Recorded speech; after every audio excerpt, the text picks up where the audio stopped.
الزمالك يقهر الأهلي ويتوج بطلا لكأس مصر. بس قبل ما ندخل في تفاصيل الخبر، لو انت أهلاوي أصيل اضغط لايك واشترك في القناة لنرى كم عدد محبي النادي الأهلي.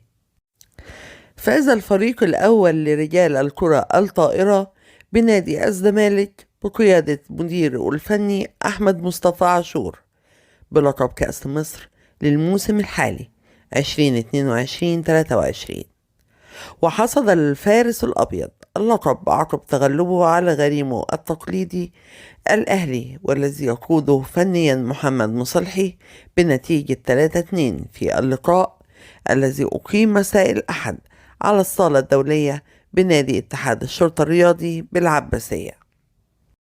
وحسم الأهلي الشوط الأول أمام الزمالك في نهائي كأس مصر للكرة الطائرة ليتقدم في الأشواط 1-0، بينما حسم الزمالك الشوط الثاني أمام الأهلي بنتيجة 25-19 ليعادل نتيجة الأشواط مع الأهلي لتصبح النتيجة 1-1.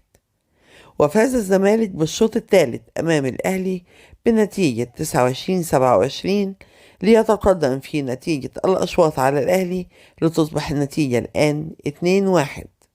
وفاز الزمالك بالشوط الرابع أمام الأهلي بنتيجة 15-11. ونجح فريق الزمالك في حسم المباراة الأولى لصالحه بعد لقاء ماراثوني بينه وبين الأهلي، وانتهت بثلاثة أشواط مقابل شوطين في المباراة التي أقيمت مساء الخميس، بينما فاز فريق الكرة الطائرة بالنادي الأهلي على الزمالك بنتيجة 2-3 في المباراة الثانية بالدور النهائي الدوري رجال الكرة الطائرة التي أقيمت في الصالة الدولية المغطاة بنادي الشرطة بالدراسة مساء الجمعة.